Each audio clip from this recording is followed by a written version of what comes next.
dinner at Threadgill's after the show is over. The address is on the screen. Any atheist or atheist-friendly person is welcome to come down and have some good eats and food and drink and visit and chat. And eat. But if you're coming down to present the transcendental argument for the existence of God, then you're paying for everyone's dinner. you're not going to get to sit next to me. I've beaten that to death. I'm still willing to talk about it in email. I'm still willing to talk about anything in email, but you know, let me eat my dinner, please. I know. It's you know, it's got so bogged down on minutiae when it seems to me that there's just very, very easy, brief ways to take tag down. Careful. And say, but you know. Careful, Martin. I know. You and I might come to blows here in a minute. Yeah. We've got, is it Darius in Napa?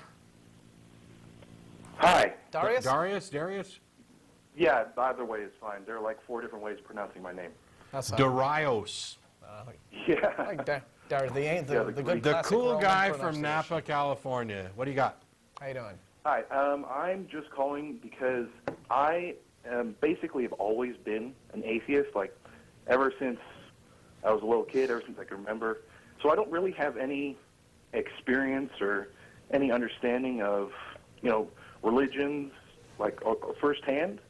And I was wondering, you know, like what are the emotional, like bases behind faith and things, and maybe are there like studies that talk about emotional reasons for believing in religion? I know you've already gone over several reasons in the show. I was just sort of curious if there was any like actual studies done about it. Well, Shermer wrote a book. Michael Shermer, editor of Skeptic Magazine, wrote a book, How We Believe, where he tackled this very question, and he interviewed tons and tons of folks from a whole bunch of different religious traditions and discussed the reasons that they gave for why they believed.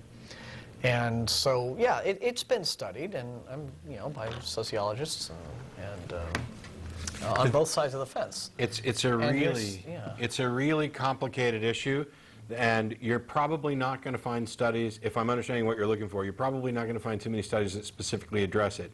And here's why. Most people would find it insulting to do some kind of, most people of certain religions would find it insulting to try and do some kind of scientific study to figure out what is the origin of this peculiar thing we call religion, because to them the origin is obvious. There is a God, and this is true and self-evident or evident by looking at trees or air or whatever. Arguments for trees. So you've got a number of different classifications here, and there are studies going on. There are people who've done studies on the efficacy of prayer. And of course, as I mentioned earlier, we find out that it's about as useful as flipping a coin, and it doesn't matter which coin you flip, just like it doesn't matter which God you pray to.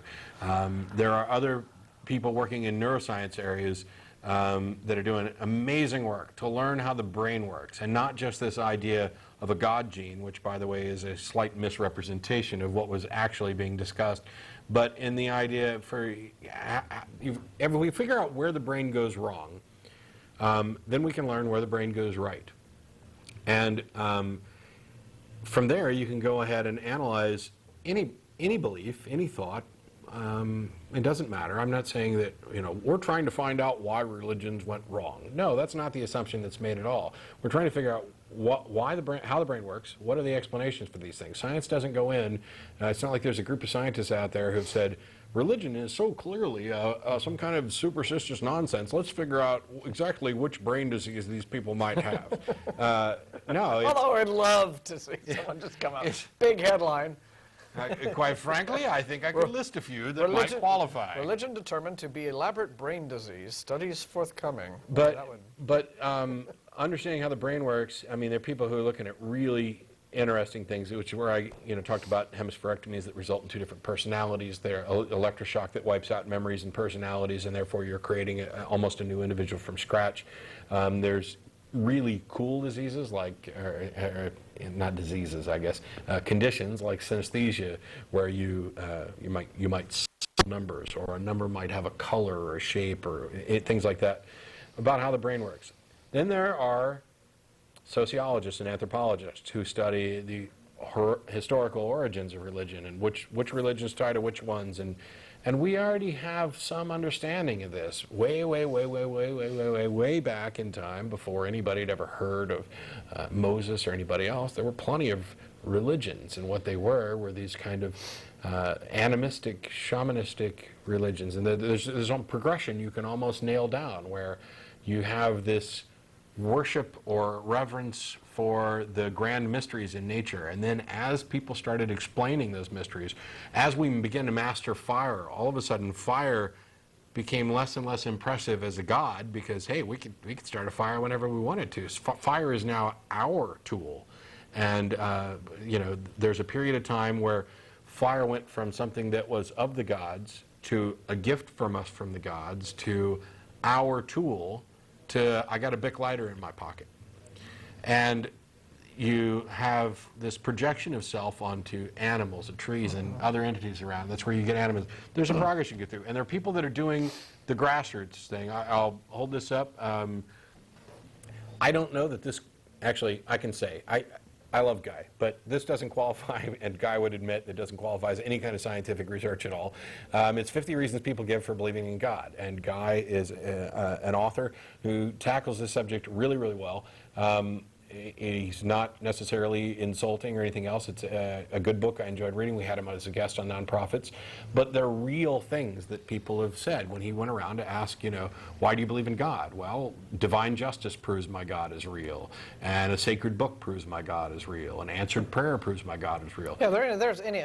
Better safe than sorry. as many reasons for believing in a God probably as there are believers. Yeah. I've always thought, you know, coming from...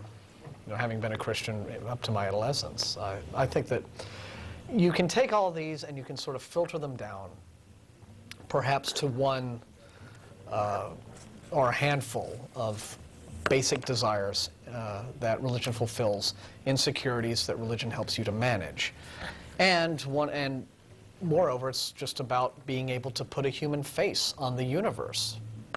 The universe is big. It's really dark, it's full of space and vacuum, and we're a little speck of dust in it. And that's kind of rather existentially intimidating until you find a way to put a human face on the universe, and suddenly it's not so cold and impersonal and indifferent. And I think that's probably just a lot of it. Yeah. And you become more special, and when the world's got you down, there's somebody who's got your back no matter what. That's appealing. Now, all of this is speculation, conjecture, and some of it's based on obviously our bias that there aren't any true religions, or that there aren't any religions that represent truths in any kind of, you know, metaphysical sense. I don't think you're going to find a study that really does what you're looking for, because if there was, I was going to say we'd know about it, but that's not really the point. Yeah, there's not an answer to the question, why are people religious? Yeah, that's the thing. And if we ever found, like, I don't know, that the one religion answer, gene. Yeah. See, there have been a few studies recently, feeling some books about the whole, like the God part of the brain, Right. and trying to come up with genetic ideas for, you know, why it is that we're predisposed to belief. And there may be a little something in that. I haven't really studied it in depth enough to know. Right off the bat, I don't know that I'd necessarily find it an altogether convincing idea or even a necessary one. You know what? We're babbling on, and the real answer is, I don't know if it's out there or not. I'm unaware of it. And no religion is as cool as having a cow on your shoulder. And I got to let you go, Darius. I'm sorry we're out of time. We got 30 seconds left in the show. We're going down to Threadgill shortly. If you're in the Austin area and you're not coming down to, I don't know, be mean, feel free to do so. There's the crew. Hey, crew. Ooh, There's the half screen. Yeah, they're not. Hey, we'll see you next week. Russell will be in here then, and I'll be off. Be safe. Who am